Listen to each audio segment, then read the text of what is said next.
on now. Come on, camera. You were just working. We got this. No nice camera. No. Yeah, Camera can't be there nice. we go. Welcome back, guys. Thank you, guys. Welcome back for the holiday break.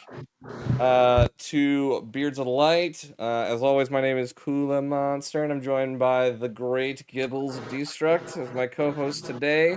We have a super fun and exciting episode for you guys today. We're going to be talking about accessibility in gaming, so things that gaming companies do or developers do that help players play the game best when they are have some form of disability. We have two great streamers with us who are here to talk about their personal experiences with this. We're going to bring up some other things that they've wanted to talk about and stuff that we've wanted to talk about. But I am going to bring them in before we do our Final Fantasy news per we do usual. So for this, I'm going to change us over to our two-camera view. Our first is a chaos video. It's the ever-loving Ritz doing his little death dance as he does from time to time. This is P9S rescue into a tank buster. Big old death on that one. It was a great little great kill there. The other one is we can't talk about chaos without talking about all of the simping she does in Final Fantasy 14.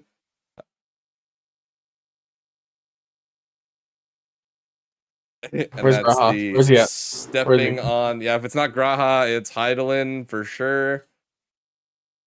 And our second guest isn't a Final Fantasy streamer, but they do a variety of streams. They are mods for both myself and Gibbles when they're not streaming. And that is Conjured Cow.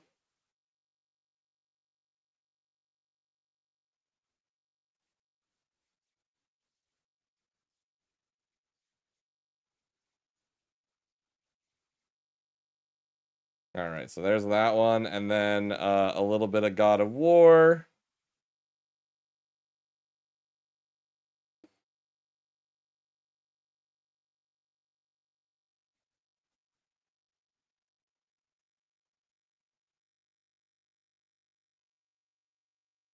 This is a great scene. I love this part of the game. It's such a good fight. I don't think the audio from the clips is showing up on the stream. No audio? What? From the clips, yeah. Oh, damn it. Hold on.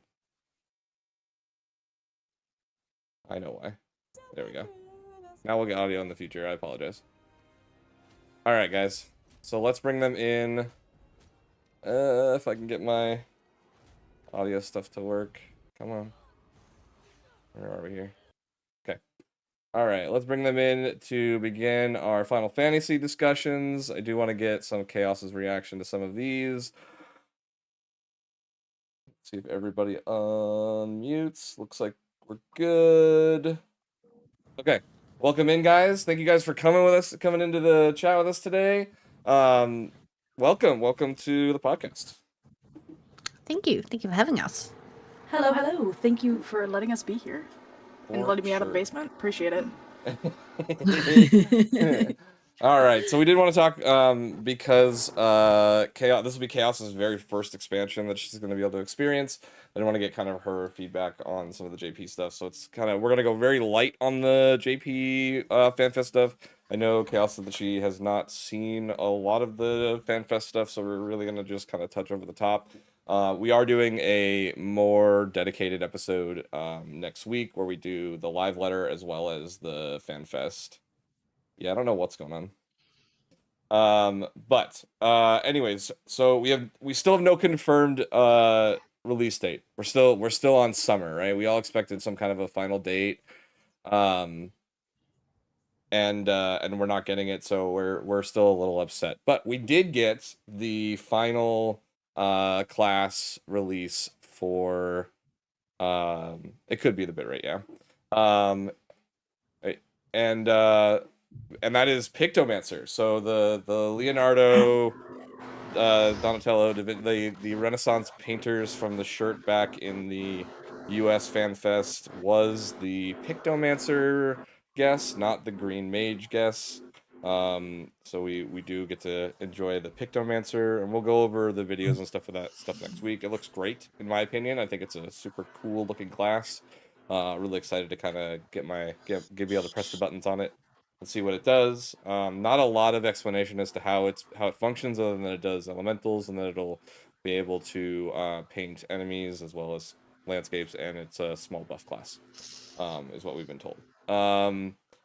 There was the finalization of the female Hrothgar was finally brought through. So the new NPC that is going to lead us to Dawn Trail is a female Hrothgar. That was why it was hidden, just because they were still finalizing everything.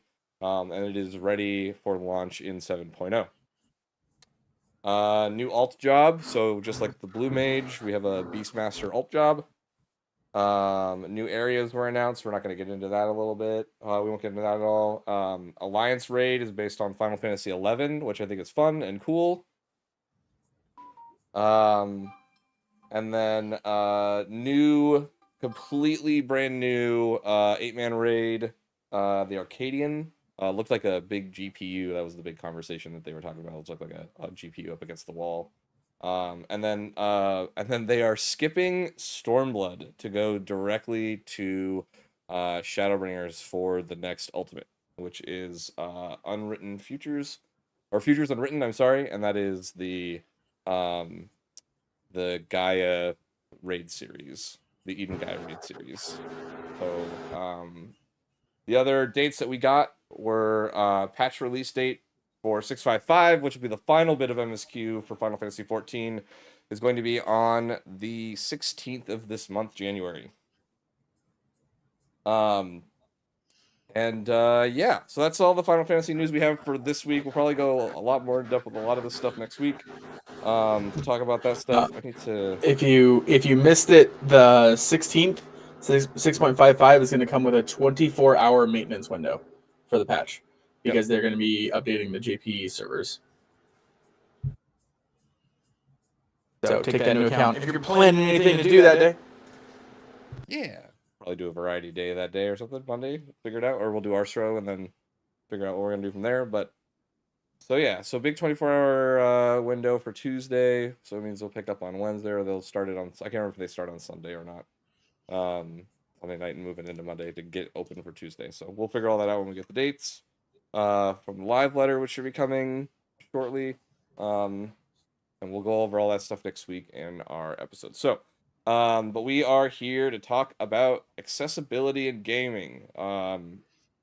Every year, the Gaming Awards does an accessibility award. I think it's a great thing to have. I think it helps promote the accessibility stuff. Start with just that this year's was, I think, Forza 5 or Forza 6, whatever the new Forza was the accessibility winner this year. So that's that is that award at least. But let's see from the notes that we have. So let's start with talking to BlindedKhaos and Cow about their particular disabilities, and some of the struggles that they've had within gaming. Blinded, do you want to get started first? Sure. So my disability is I'm actually legally blind. So I'm fully blind in my left eye, and I've got about 50-60% vision in my right eye. It makes gaming extremely difficult, but I just have to say to anybody who does struggle with visual impairment, like no matter whether it's color blindness or actually full like deficits of where you cannot see, do not let that hold you back from gaming. If you are passionate about gaming, just keep trying. There are so many accessibility things out there with so many different games. The one thing for me that I love about Final Fantasy is when I started on console is that I was struggling to enlarge, like, say, the map and stuff. When I moved to PC for Final Fantasy XIV and being able to enlarge things just to make it easier to see where I was going for MSQ was so good. So that's a really, really good thing. So make sure, like, you know your accessibilities for the game and stuff. Like, do your research and everything. Just make sure if you want a game and you're visually impaired, just have a look at all the accessibility access that they do have, because it is really amazing. But yeah, that's pretty much what I have to say. And Cow. Hi. For me personally, I have carpal tunnel, so hand dexterity issues are a huge thing for me when it comes to video games, and I'm also very, very colorblind. And a lot of games have gotten a lot better as far as color blindness goes. There's some stuff I want to talk about that later, obviously, once we start getting into like actual topics on it. But those are the main things that I struggle with. But the further we get into gaming, I've noticed like the more accessibility we're getting on these types of things for people, which is great to see. Yeah, it's one of the nice things that we're seeing, kind of, instead of forcing, and at least this is from my perspective, forcing people to have to deal with the problems that they have before they get into the game. We're finding a lot of these games are coming out with their accessibility options right out the gate, right? You're seeing, the changes that you can make to help the game for yourself early, and that way you're not like, oh, I can't see enough to be able to get there, but it's in the first few menus that you get through to get the initial save data set up or stuff like that, and then it'll give you an accessibility option in a lot of them. At least some of the big AAA ones that I've been seeing and walking through, they're doing that really early, which is good. Cool. All right. So whoop, no, mute. And then yeah. So you've got the Cow. You've got the rare color blindness, and you find that it's hard to get settings that help match that style.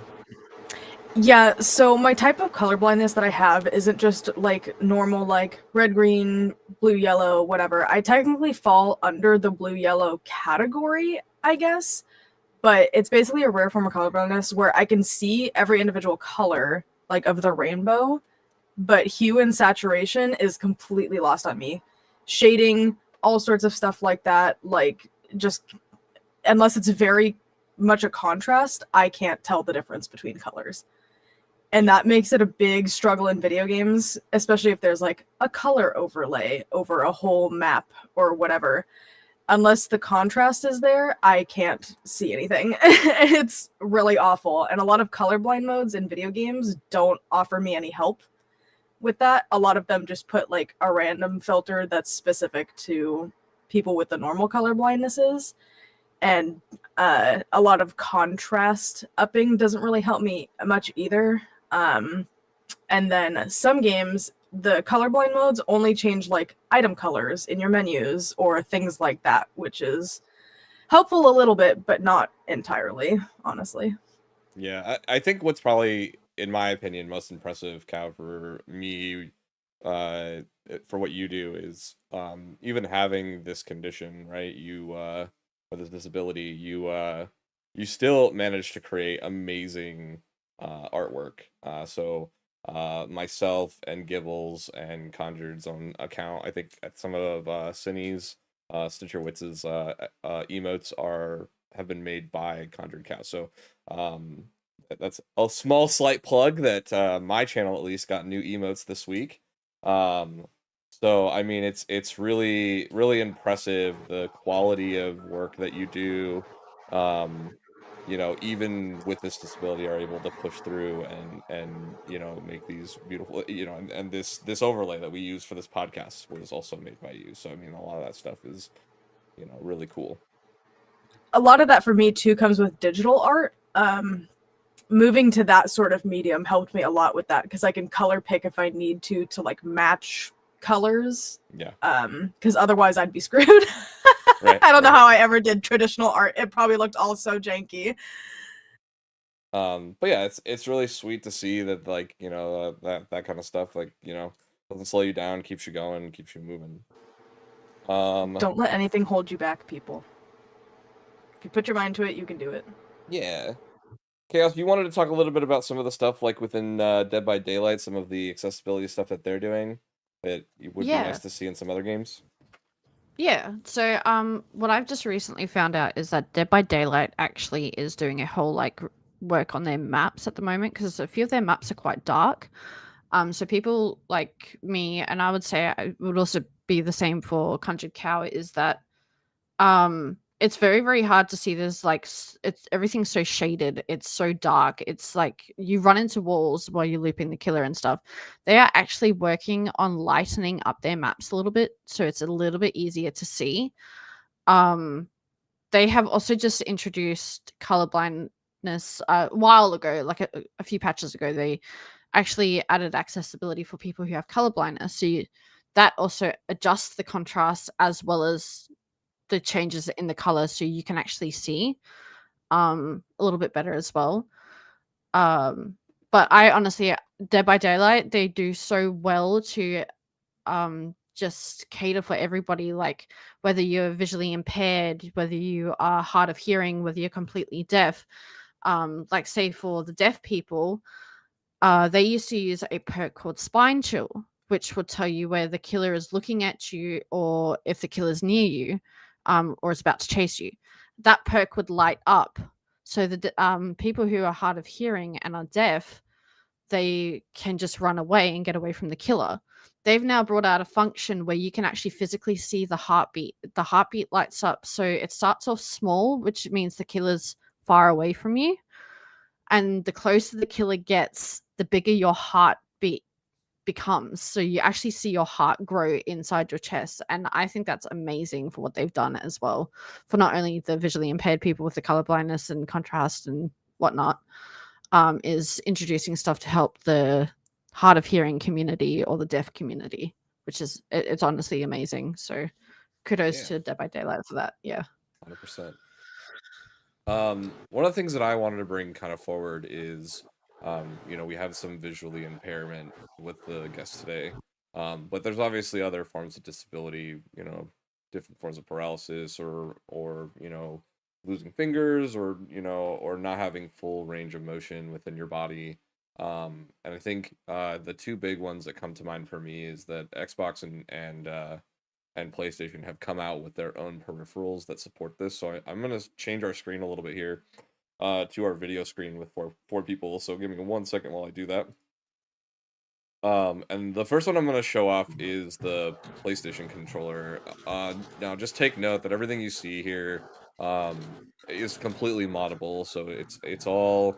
let me snooze my ads here real quick so that we don't have anybody missing out. Yeah, I think it's because of the it's trying to pull it from the other thing. I can try to fix it in a little bit, but so this is the PlayStation controller. And again, everything here is customizable. You can have multiple profiles. This really helps to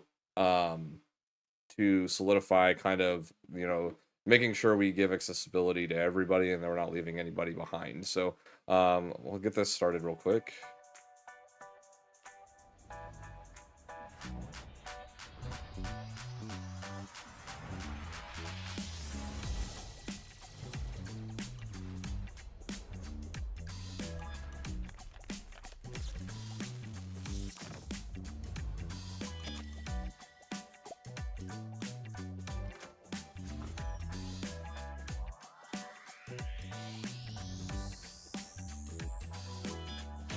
Yeah, I actually haven't seen this before.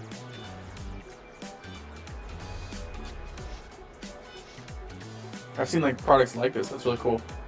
Yeah, I think it's impressive, right? I mean, like, you can change the sticks to fit what's best for you.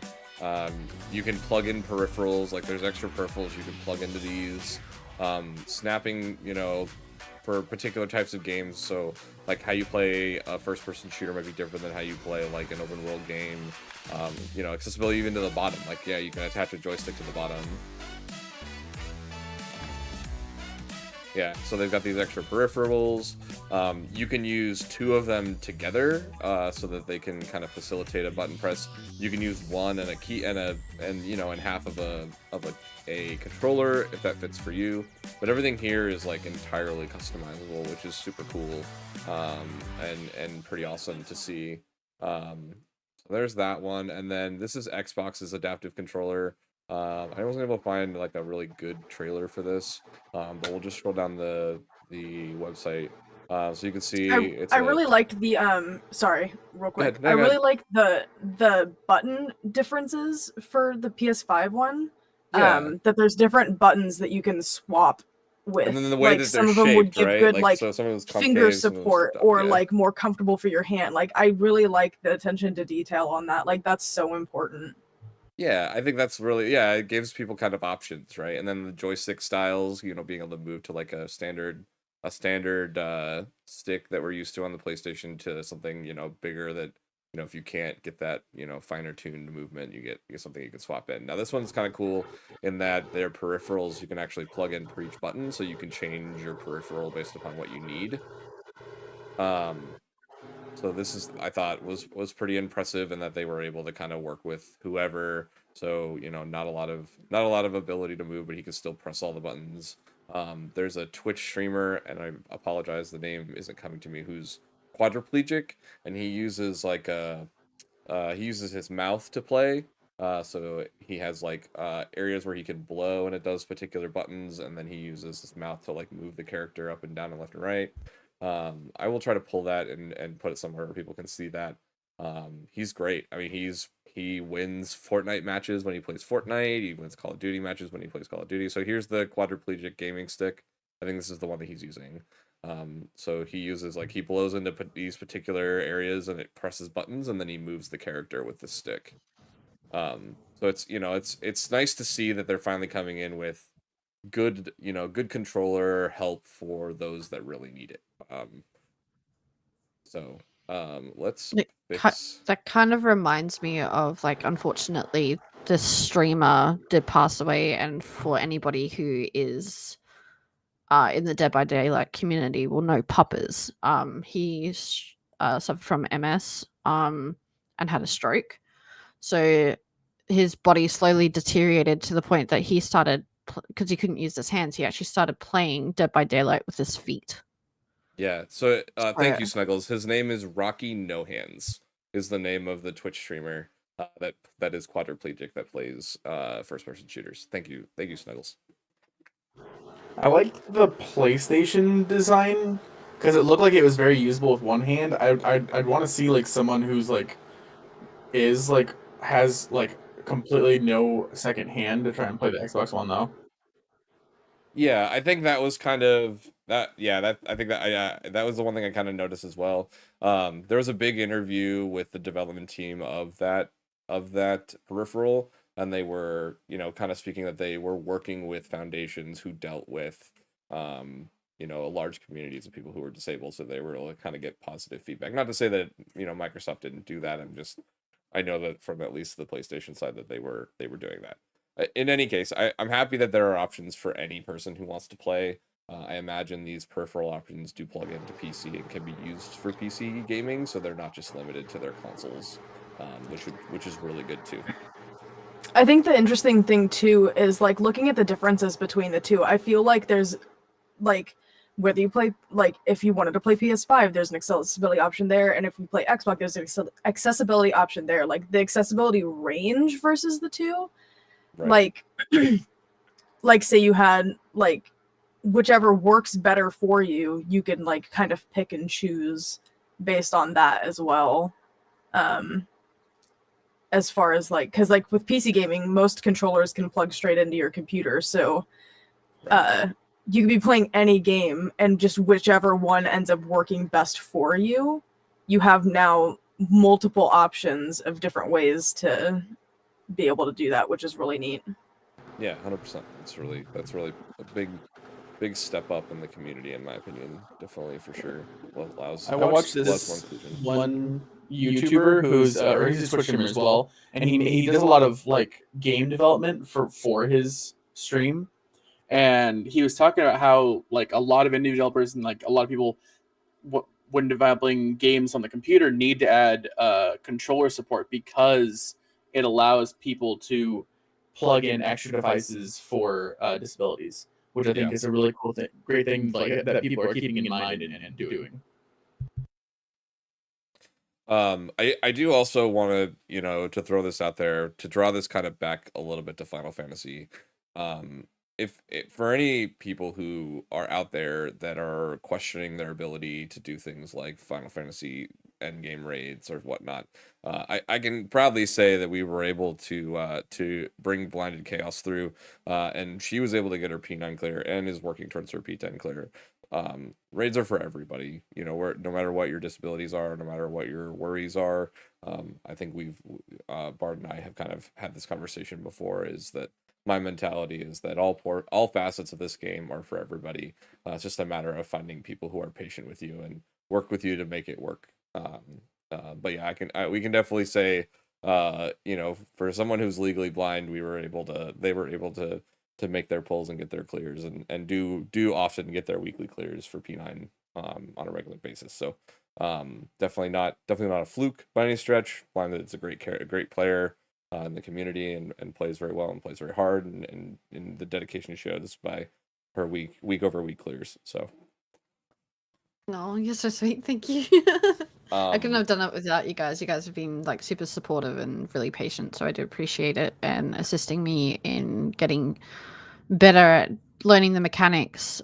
Because a lot of things in P9S are really hard to see with like the sections of where you have to stand on the lines. The lines can be very, very hard to see because they're quite faint. But everybody like in my raid static, who my co-lead is Cooler, they are so amazing. Gibbles is also part of that static as well, and you guys have been really incredible and really, really patient for someone like me who struggles to see a lot of the time. So I'm really extremely grateful. Thank you. yeah, absolutely. So I guess we'll move a little bit. I know, Kai, you wanted to talk a little bit about the carpal tunnel stuff. We actually have two people who can deal with that conversation. I'm actually post carpal tunnel. I am 2 years out from both wrists being done for surgery. And can definitely say that that was a benefit, at least for me. Given my IT background, I work with computers all day. My video game background and my personal DIY and crafting background definitely poses a large strain on my wrists. Cal, I can't imagine with doing art and playing games, that doesn't also put a big strain on your wrists. So I think, Cal, you're still dealing with the carpal tunnel, right? You haven't done any kind of surgery of any kind? Yeah, no, and mine's pretty bad. I did hair for 5 years and pretty much had to stop doing it because of that. Yeah.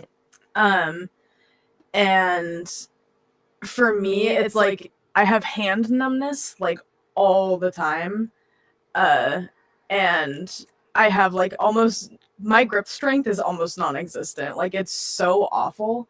I have a bunch of stuff in my kitchen to help me open things because it's so bad. But like when it comes to video games and stuff, especially like really fast-paced games, um, it can be really, really frustrating. Like it's why I didn't finish Celeste. It's such a good game. It's beautiful, but I just could not. My hands couldn't keep up with uh, the gameplay of it, which is really disappointing. And I guess they've added like an assist mode. I couldn't find it though, unfortunately. But I'll have to look into it more and actually like see if I can do that, where it kind of like slows things down and makes it to where you're not having to be so quick on things, because a lot of a lot of the time for me, it's my hands just like will lock up and now I can't press anything, which is very frustrating to say the least. Um, and then obviously like the hand pain in general doesn't help either. So a lot of games I've noticed too, like for quick time events, I have a hard time with that, like moving my fingers quickly enough to react. Because of it, a lot of them have made it to where like the timing is a little bit longer, so you're not having to be like, oh god, which is Yeah, I think extremely helpful. that was kind of 16's big push, was like you could play the game on the higher difficulty, but then you could add items to your character that allowed you to kind of get a little bit of breathing room on some of that stuff that might be a little more time sensitive. Yeah, Um, absolutely. um, yeah, and I do like, it's not a disability accessibility, but I do like the game accessibilities on some games where people really want to enjoy the story and they may not want to have as much of the difficulty as well. I think some of these harder games finally coming out with either items that they can equip that allow it to make people to make it easier for them to get into the game and play the game, or having an easier difficulty, in my opinion, still counts towards an accessibility, right? You want to be able to bring in as much audience as you possibly can, and having some kind of challenge level to bring people in really helps to bridge the gap to be able to allow users to enjoy that experience as well. One thing I wanted to bring up, because we were talking about before, like don't let the disabilities bring you down on anything like that, on like clearing content ratings for everybody. Another thing, a story of color blindness stopping people from raiding, and I feel like there's another section of another raid that would have been a problem for Chaos as well. So in the Destiny raids, because I used to do a lot of Destiny raiding, and I think that the Moon raid would have been a problem for Chaos, probably, especially the first section has a lot of dark, really, really dark areas, and it's really hard. It's difficult to see just naturally, so I feel like that would probably be something that would be difficult to overcome. But in Destiny 2, the first raid, there's a gauntlet where you have to run a circle around like the arena while carrying orbs and jump through hoops that are like set heights and like in specific spots. And the whole time if you're one of those people doing that, the whole screen is red. It is all red, nothing but red. It's slight shade differences. So when Leviathan dropped, we cleared it in the first second week, I think, with Cow, and a friend of mine was doing call outs the whole time. So they would both go into the gauntlet, and the whole time he was giving call outs. Yeah, I will say the biggest thing too for like things like that and like rating is having a group of people who are willing to work with you and help you through it when there isn't an accessibility option. I'm very thankful for the fact that our friend Dean was so willing to be helpful with that, because I straight up couldn't see where I needed to go because it was such minimal, like the whole screen for me was just red and I could see like the holes basically, but couldn't tell like which ones were lit up, which or whatever the trigger was. I don't remember, it's been so long. But he would just tell the people who we were raiding with, he was like, hey, whichever thing I call out, don't go to that one. I'm calling it out for Cow, so that they can go through that one because they can't see it. They're colorblind. And everybody was so understanding of that. And it was a big difference for me, and actually made it playable.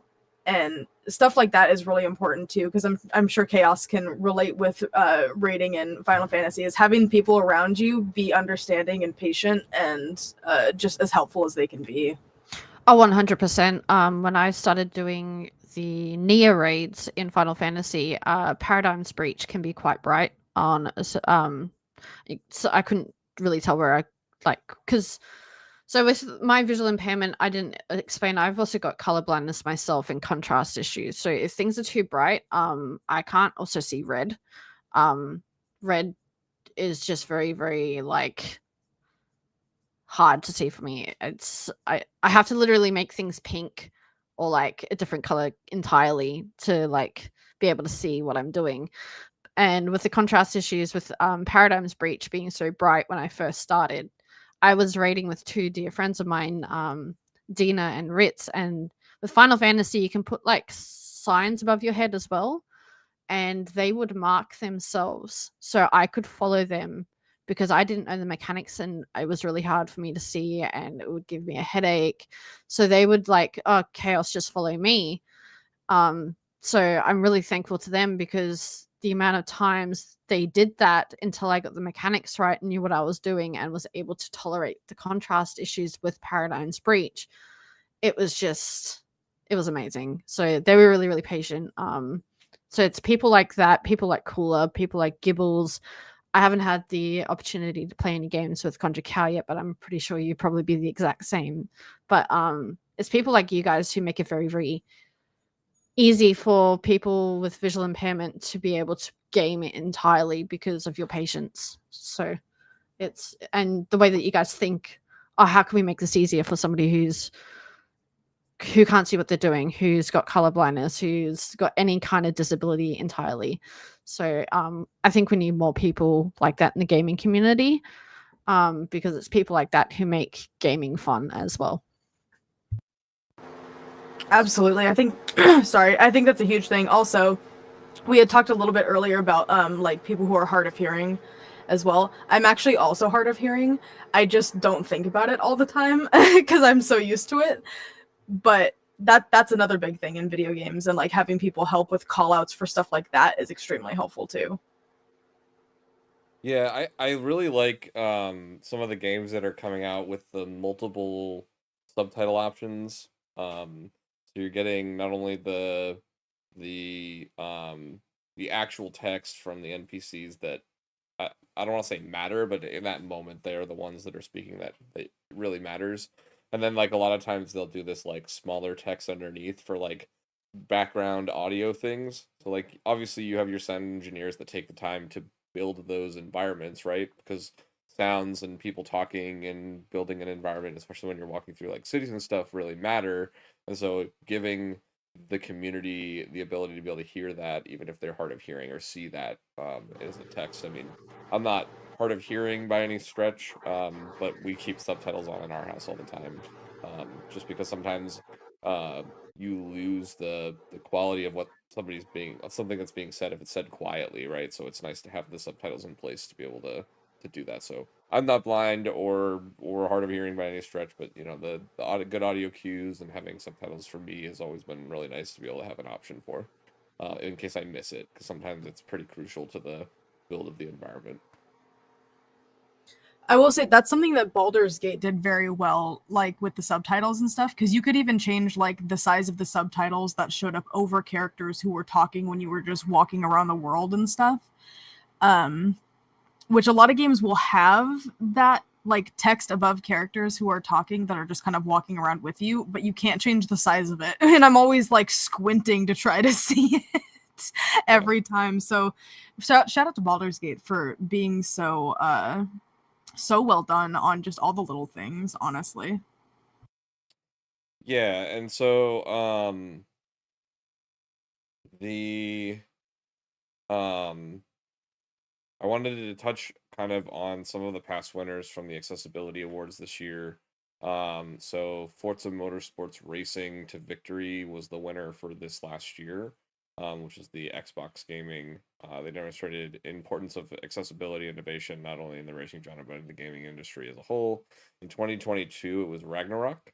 So I know, Cow, you played pretty much all of the God of War series that's out to date. Did you feel Yes, like I the have. accessibility was really good on the Ragnarok series at least?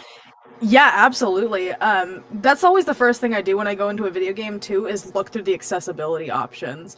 And there were so many small details in Ragnarok's accessibility options that were just like unreal on like the fine tuning that you could do for certain things. So yeah, I'm not surprised that it won an award for that because Yeah. they really did a great job, honestly. Um, and then 2021, the gaming for accessibility was actually broken down into many different nominations as well as winners. So Guardians of the Galaxy, the Square Enix game, won for second channel. So it's the second channel is marked as being for games that give players a second means or interface to gain information that they may need to progress. And then clear text was Halo Infinite. Input reduction was Before Your Eyes. AI assistance was Forza Horizon 5, and improved precision was Far Cry 6. So that was in 2021. It looks like there's a peer assistance as well, so it allows other players to help progress through the game for those who may need extra help. It Takes Two won that award. Remapping was Endwalker, actually, Final Fantasy 14 Endwalker. So games that allow players to remap or reconfigure standard controls and configurations. Final Fantasy won that award. Training Grounds was for gamers that give them a place and means to increase their skill level outside of their own game. or outside the usual means of training used by the game was Halo Infinite, and then accessible ability to bypass. For games that allow players to bypass or skip sections that they are having difficulty or unable to successfully complete. Life is Strange won that one. So that was a little bit more branched out. I actually would like to see the accessibility awards do more of this, to kind of, bridge these like big color or big category pieces and who's doing them best. I think it lets those games shine where they might kind of falter a little bit. Gives them kind of, a little bit more, makes them feel a little more polished, that they're, actually trying to make something innovative and moving forward. I actually want to touch real quick on the remapping thing. For me, that's huge. So many games have just terrible controller mapping, where I'm like, why are these two buttons like similar to each other? And it's like it makes it impossible to do certain things for me because of the carpal tunnel and hand dexterity issues. Yeah. And remapping is so important. Like I have to do what's comfortable for me. And a lot of games don't allow me to do that. And that's so frustrating. But I'm always very thankful to the games that do that. That's like a huge props from me for things like that. Yeah. I think one of the big things that I've really enjoyed, as much as it's not as much of an accessibility thing, is that, in talking about Final Fantasy and remapping, the controller setups for Final Fantasy 14, in my opinion, are some of the best I've ever seen from an MMO perspective. It does make the game a lot easier to play from a controller's perspective, given that it is on PlayStation and will be soon coming to Xbox. So anybody who's on Xbox that would like to get into Final Fantasy 14, that beta's coming in February. But the controller setup for that is, in my opinion, some of the best I've ever seen. And yeah, so it's really awesome. Yeah, I started playing on the controller with Final Fantasy, but I swapped to keyboard and mouse, and because of that, I play the keyboard and mouse a little funky, and it is absolutely hilarious. All the comments I always get on like, how do you use your HUD? What? Yeah. But I mean, I think Final Fantasy's always had like from the get go, and it's not even necessarily like an Endwalker thing.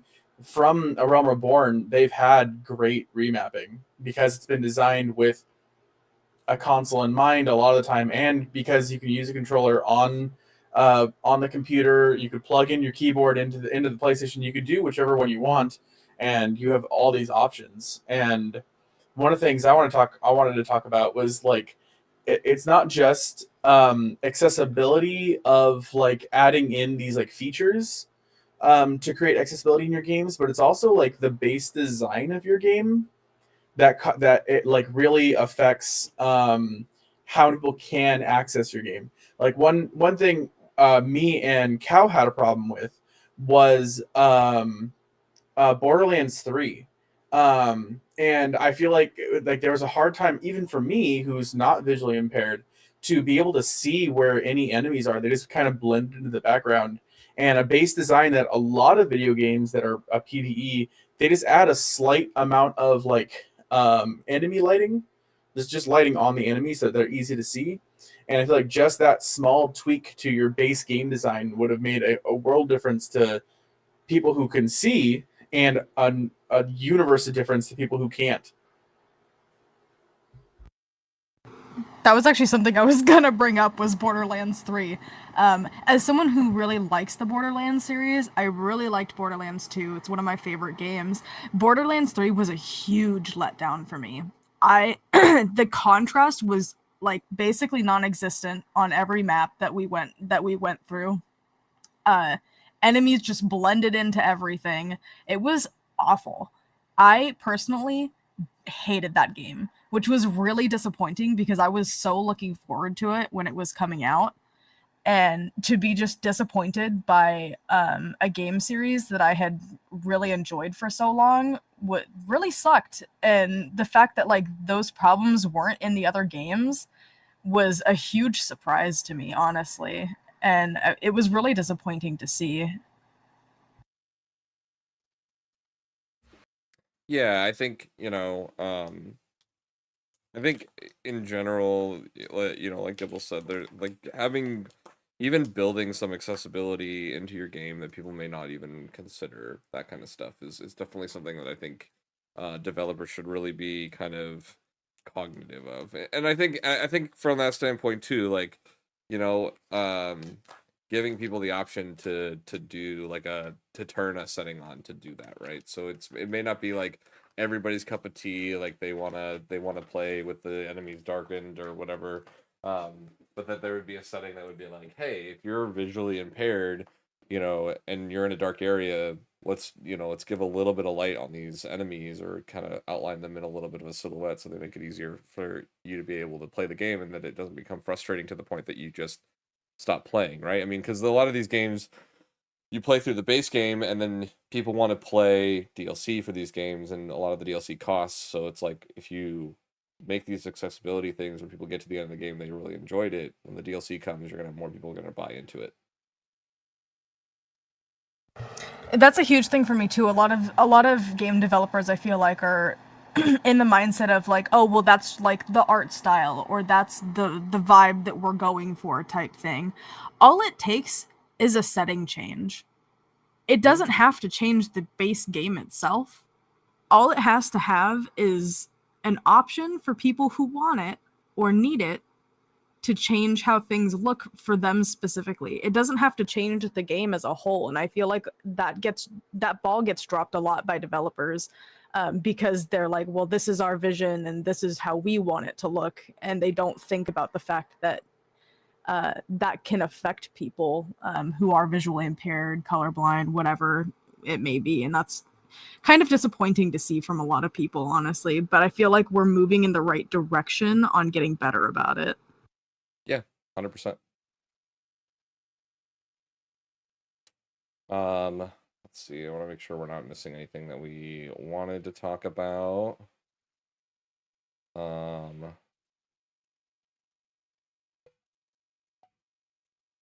do do do. Do do do do do. I did feel like The Last of Us and The Last of Us 2 had good accessibility setups, made it a little bit easier to play. 2 specifically, I remember they were given high praise for the accessibility that they brought to the game, and made it easier to be able to allow people of all gaming types and all disability backgrounds to try to get their arms around the game. So definitely a great series, and good to shut that stuff out. Let's see. Was there anything else? Oh, another. I'm go so sorry. There was one more thing that I remembered that I was going to talk about. Because I looked at my Hollow Knight background and I remembered. Being able to turn off particle effects in video games is huge.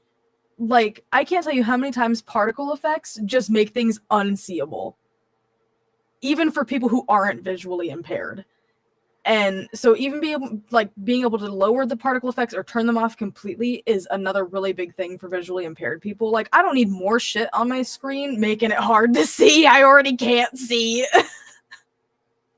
It's like in Apex Legends, you get like these little floating things sometimes that you can see in like on the maps. And it's so irritating because you go to shoot an enemy because you think it's an enemy, but it's literally a floating something on your screen. It's like, really? Like, come on, dude. I'm having hard enough time already as it is.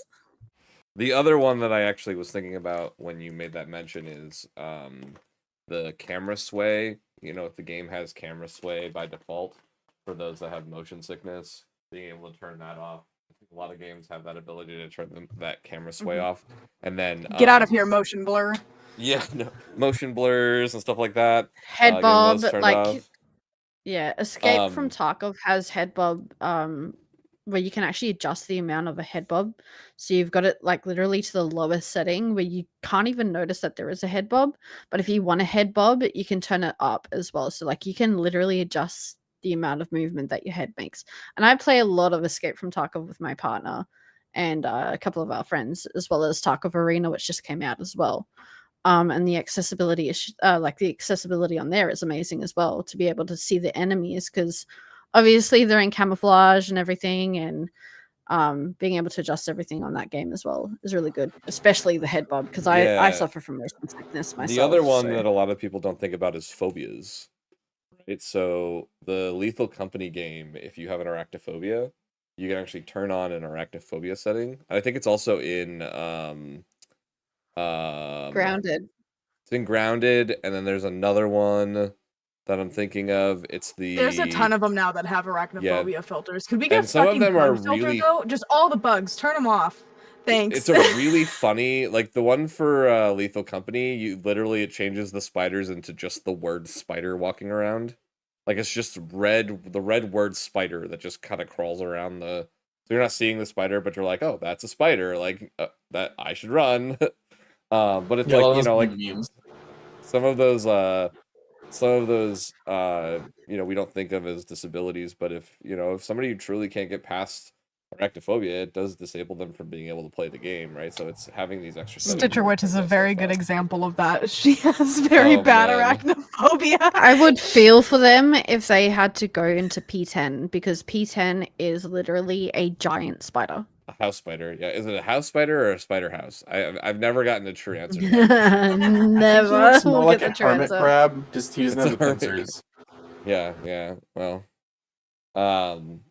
yeah. So I think the games have really been trying to, or developers have been really trying to make things a lot easier for players to get in and enjoy the game without having to fear that that their disabilities or their worst nightmares of things are going to be something that's going to affect them.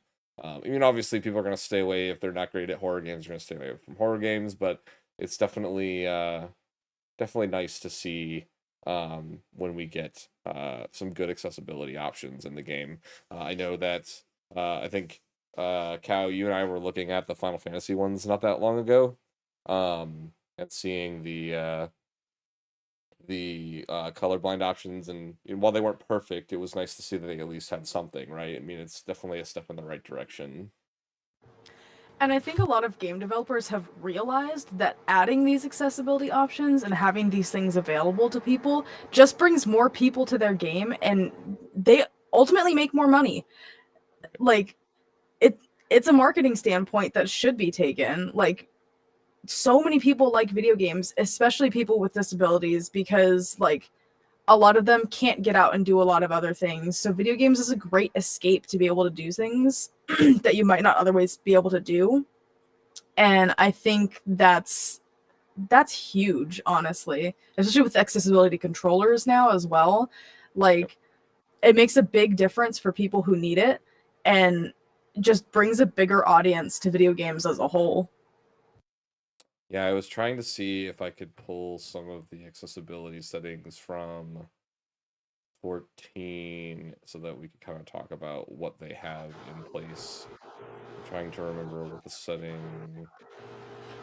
Well, on like Square Enix's thing, I mean, I feel like the setting was a change because people were complaining. I mean, I was complaining about it, but it also, I didn't even think about it in terms of someone who is visually impaired, but the motion blur in 16 was really bad, and then they went and added a slider, and that slider was a great addition to the game. And 100% people who have, I think I set it down like most of the way, but someone who has some visual impairment might set it all the way down. I think that's a great way they handled that.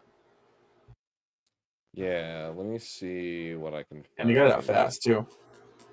Yeah, they did get it out quite quickly. Another thing that should also, I feel like the one thing that Final Fantasy XIV doesn't do very well as far as like accessibility for like visually impaired people is like the icons for things, like colors being really similar, there not being enough contrast, them being really freaking tiny, things like that. I know I've seen like icons where I'm like, I can't even tell the difference between these two things, but I know they're I know they're supposed to be different, but are they? Right. Yeah. Cutting motion blur helps with motion sickness, 100%. Yeah, because I know a lot of people, like my mom, when I was growing up, couldn't like walk into the room when I was playing video games because she would look at the screen and just be like, no, can't look at it, and she'd get vertigo and walk out. That's like me. For anybody who's playing Sea of Thieves, God bless your souls for being able to put up with the amount of like rocking that your boat does while you're in the ocean. I cannot watch anybody who plays Sea of Thieves because my motion sickness gets that bad. It also causes migraines. And I'm like, honestly, for anybody who plays Sea of Thieves, good on you. I honestly I can't because the amount of rocking is just it's a lot. And speaking of that, is like if anybody's played Raft who suffers from motion sickness, Raft also has that that setting that you can turn on and off. Like you can play Raft with the waves rocking, and you can play Raft with literally a flat ocean because of people who suffer from motion sickness as well. So they've got that accessibility in there as well. And that's honestly all it chill takes. games. Yeah. Just a setting. It doesn't have to change the gameplay as a whole for the majority of people, but a setting can make the biggest difference for a big handful of people to just make it playable, honestly. Mm-hmm. Yeah, I think the PC version of Final Fantasy XIV has accessibility options because the PlayStation version does not.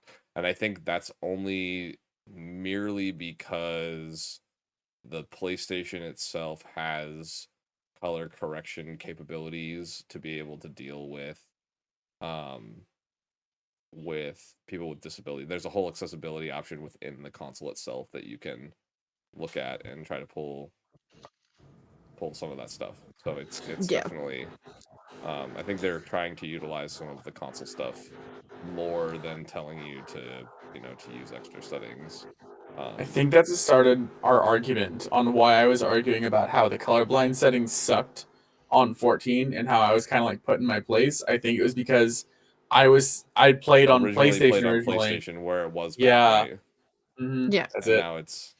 now it's and when you went to PC, you're like, oh, it does have color correction. Like it does have color blindness settings in it. But yes, the PlayStation itself, the PS5 does have and I'll actually swap because I did swap my stream cam over.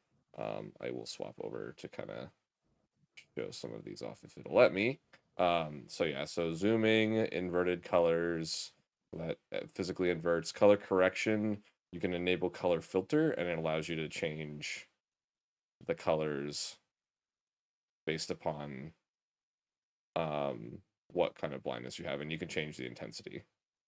So like if I need to go here, I can dull these down a little bit, which changes the tone of them when they go across. So some nice stuff there. Changing text size so it's a little bit bigger. Bolding text so it's a little bit easier to read. High contrasting. Reducing blur and overall screen movements. That's a big one. And then there's a screen reader, so you can do screen reading. Haptic feedback. Displaying closed captions, so this can force the closed captions push onto any game. So yeah, lots of cool settings and some of that stuff. That's definitely stuff that I like to see. And I think games are adding some of their own, which is always good, right? Because you can't, just because PlayStation has some reasonable efforts to try to make these fixes, you can't expect that all consoles are going to do that, even though they should. And so they're just making sure and doubling up on some of the extra settings that need to be done and making it their own.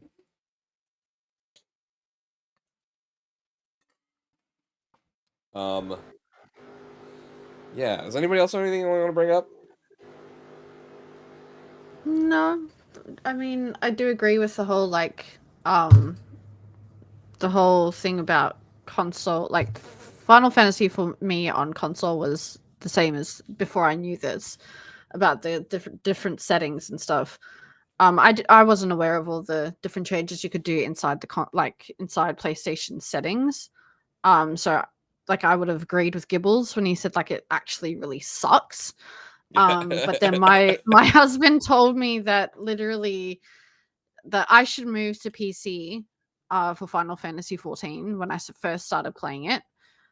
Because there's so much more accessibility that I can do on Final Fantasy 14 on PC. And he was correct. And moving to PC was the best thing that I could have done. The only hard thing was moving from controller to mouse and keyboard as being a visually impaired person with lack of focus or anything. So it was very. I mean, a It controller was a can be huge plugged change. in as well, and you can do that.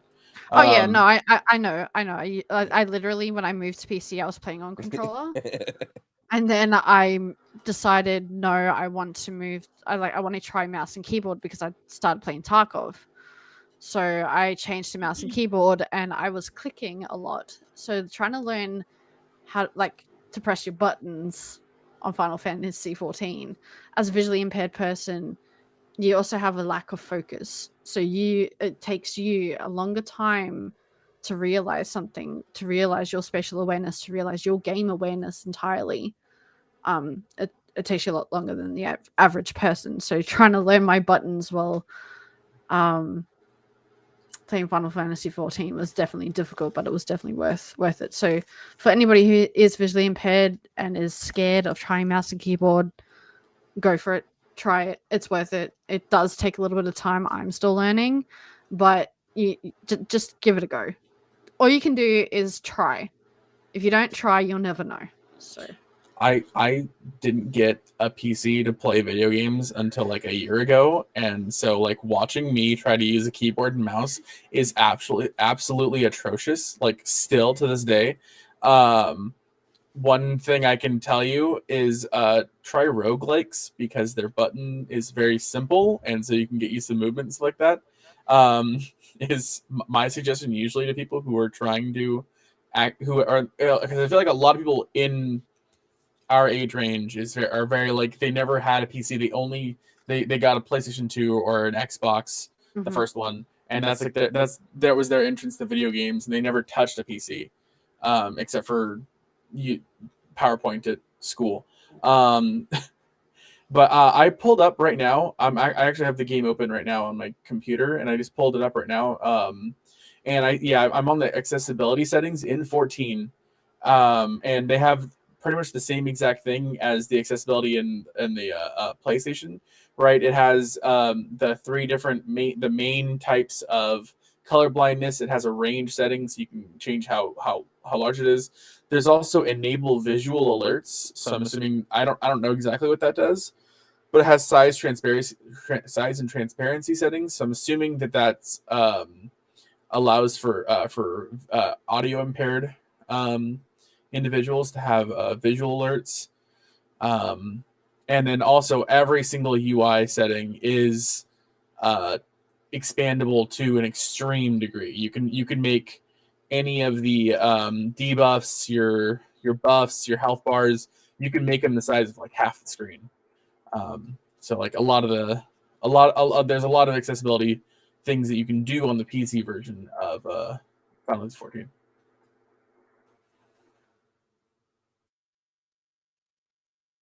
And if you wanted to, you could use a controller if you felt like it, that's the one thing about PC that's actually really nice is usually there's more accessibility options in the actual games themselves, and if you want to, if it's easier for you, controller is pretty much always an option.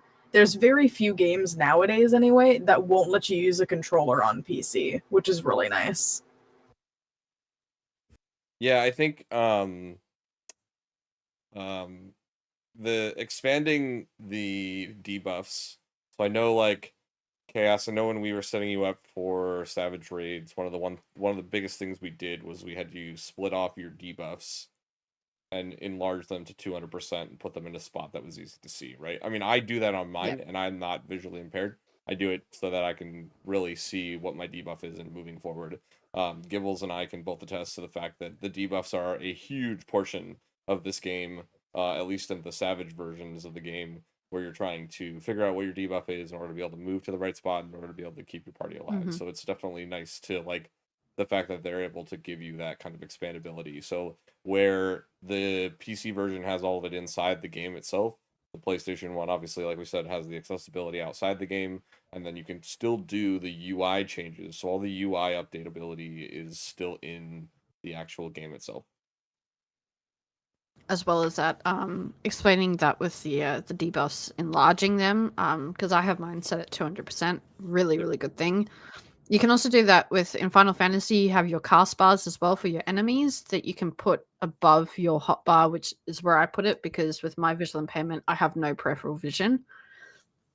So I put the cast bar literally right above my hotbars of my abilities, and that way I can see what the enemies are casting. I also like the how you can focus target somebody as well to see what they're casting. So in one of the Neo raids there's an elevator where you've got two enemies, and if you focus target one and target the other, you'll see where you'll need to stand for the mechanics as well, because you'll know what what the enemies are casting as well.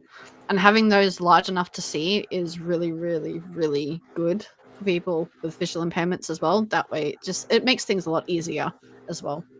As a healer, focus target is big. It's really big. Yeah, 100%. And even for 12 for sure. I always focus target. In 12, I'm focus targeting my light party healer so that I know where I'm running. Because knowing what their debuff is and knowing what my debuff is tells me where I go. So, lots of good stuff from that, and the game really gives you that option as well. And then from the accessibility from a controller side, I think one of the nice things I really like is where PC gamers with mouse and keyboard can just click players when they're healing. The soft queuing of heal spells on a controller. So what that is I can hard target like an enemy or a player, and then I can soft target something else.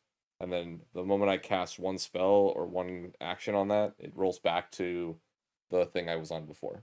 So it gives me the ability to like continually roll DPS as a healer.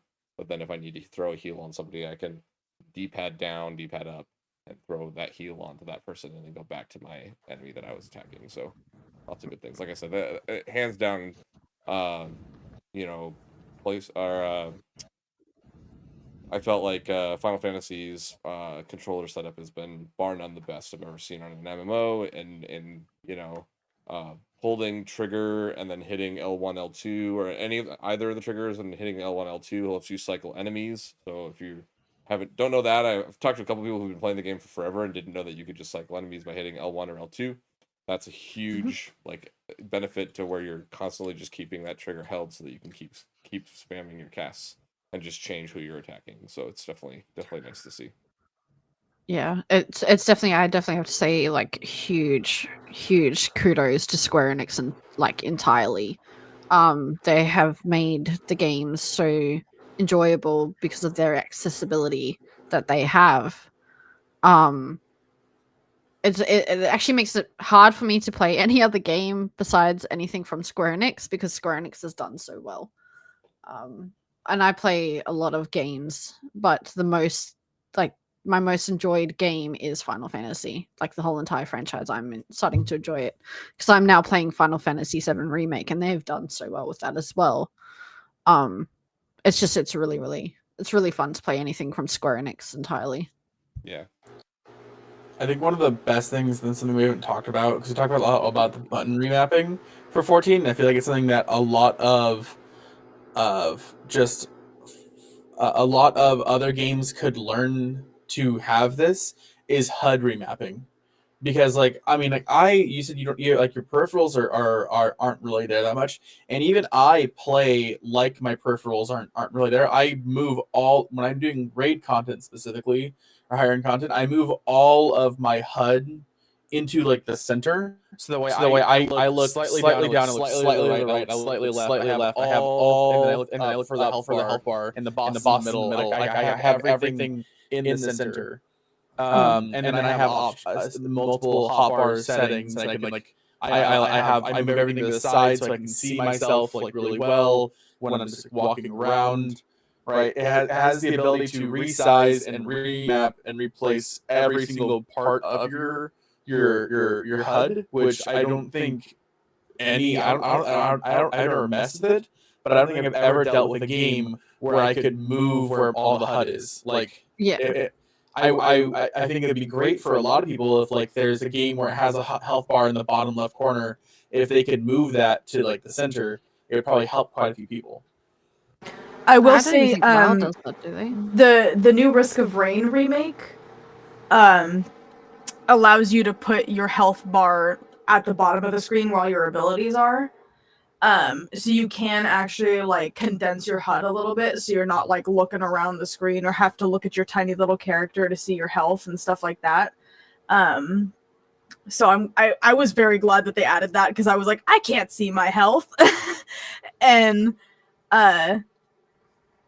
there's just like little things like that that I think could be very helpful. I think the most I've seen from a lot of games is just like the basic, like, I can move my mini map into any of the corners, but that doesn't help me necessarily. So that's like the main thing I've seen from a lot of things. But being able to actually move where things are on the HUD would be really nice for a lot of games, and it would be easier to like concentrate and actually pay attention to what's going on. And to answer your question on the WoW thing, WoW's HUD is notoriously bad, and it is known that most people mod out the HUD and mod a new. It's all modding that people do. Okay. It's known. Yeah, that's what I definitely thought, modded because my HUD when I played WoW. It was so fucking awful. I briefly played WoW. Don't think I'll ever play it again. I'm sorry, it's just not my cup of tea. In a way, Final Fantasy has kind of ruined any MMOs for me because their storyline is so good. But for WoW, like, I struggled because you can't really adjust too much with the HUD. And Yep. I need things like enlarged, like my quest line, like I need to be able to see my quests, and sometimes you cannot see your quests because the more you enlarge it, it kind of, like, for me, I don't know if it's anybody else, but it blurs it out for me. With Yes. Final Fantasy, I love that with your journal list or like your quest line list, you enlarge it as big as you want, and it's clear. It's literally so clear. I think the markers above people's heads make things really clear too. It's that it reminds me, it jokingly reminds me of like the cartoons where they're like trying to point at something and it's like 6 arrows pointing down onto one thing and like this is it at the top. Like the text says like this is it at the top. The marker that they use is like nice and big and it's very clear, right? They use three different quest markers, and then like an in progress quest marker, but like MSQ is the flameed one. You know, the ones that actually give you something within the game, either an item or something other than XP and gil. It's got that little plus on it, and then you've got the standard, just like run of the mill quests that are just the circle. To touch on the brief thing about text resizing, the fact that some games literally just like it's resizing the tiny text and it just blurs it like crazy. I hate that. Like, that's such a small thing to some people, but like just have different text sizes. It's really not that difficult. Like, it Text shouldn't be should not be a blurry big when deal you to make render. it big. Yeah. It shouldn't be blurry. Like, that's ridiculous in my opinion. Like, it's like such a simple thing too. Yeah, it's like with Final Fantasy, like when you're doing MSQ or any kind of quest, you've got like obviously the subtitles at the bottom with the little speech bubble. You can actually scale that window and adjust the size with that. I have mine, I think, at 140, and I've like just played around with it, boosted up to 200. It's clear. It's so freaking clear. Like, honestly, I'm gonna keep saying it. Square Enix has done so well with their accessibility for visually impaired people. And being able to scale the window and having to read so much as a visually impaired person, you need bigger font. So being able to adjust the font and being able to read the font it's really nice. It doesn't like distort or anything. It doesn't get blurry. It's really comfortable. Another thing I wanted to say is a huge shout out too for people who mod video games and add accessibility options where the developers have dropped the ball.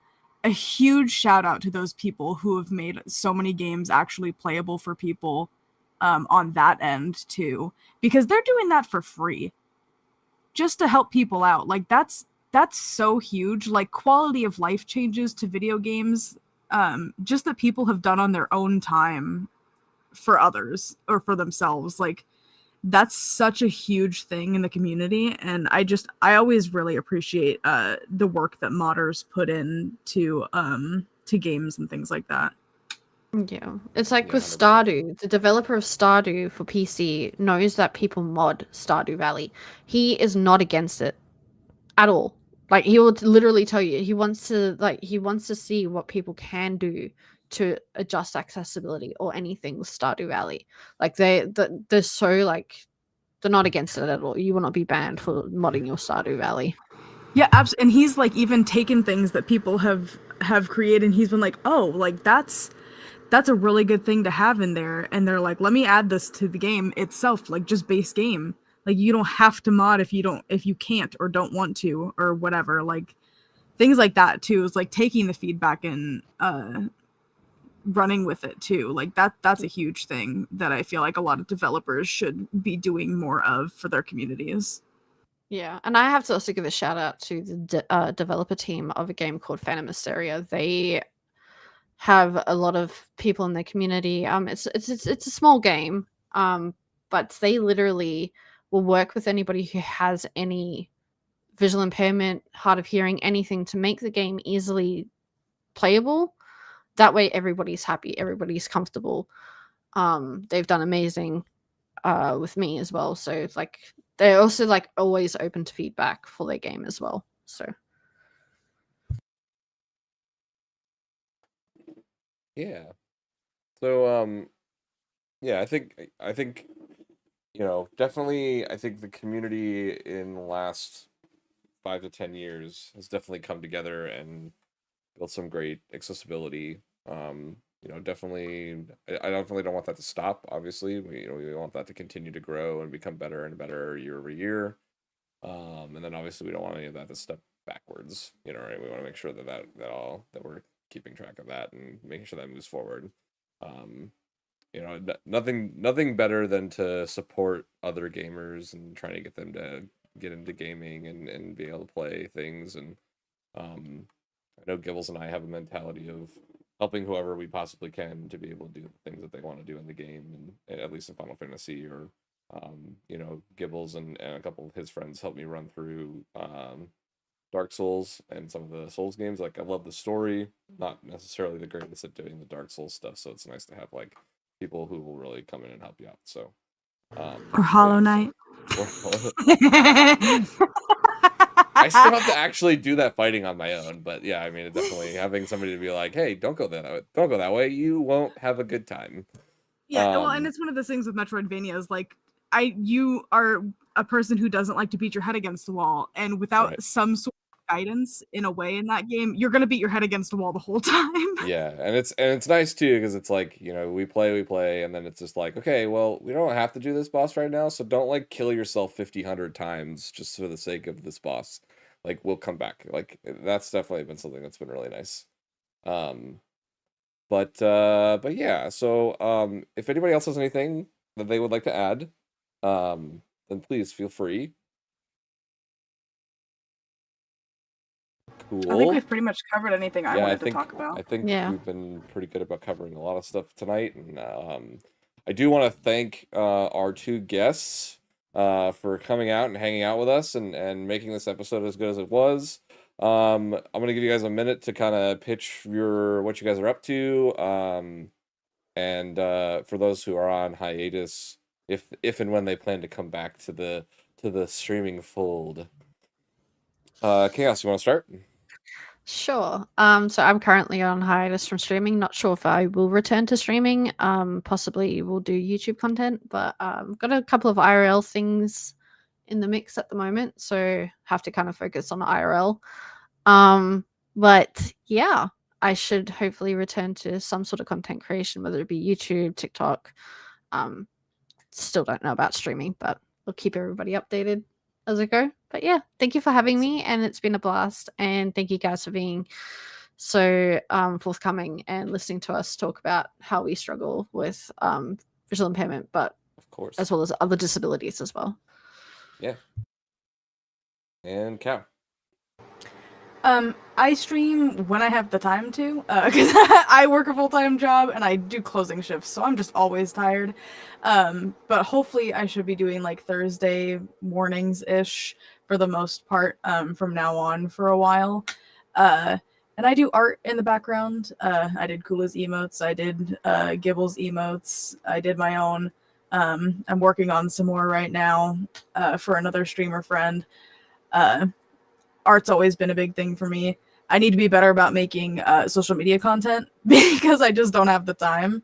But yeah, you can find me whenever I'm live. It's just kind of random right now. But for the most part, it should be like Thursdays, maybe sometimes Fridays. But I am waiting for that Last of Us 2 stream to come back. I know I need to actually start promised. the game. I know. I just haven't been in the mood to play like a RPG game like that. Like that's why. That's the only reason. Yeah. And Bard, you're back on tomorrow, right? Yeah. I was like had a small debate of going live right now, but I don't think I will. What? I want to do some. I was thinking about doing some P12 for like an hour or two. These are the emotes that were so graciously created by Conjured Cow. So anybody who is subs to my stream will have access to the new emotes, and anybody who is following can use some of these emotes during stream. But yeah, these were great. Those are adorable. I love them. I'm so glad you much. guys like They're them. so great. I had fun making them. And then I will be back tomorrow with Savage Rating for P12S with the Cuisine team. Yeah.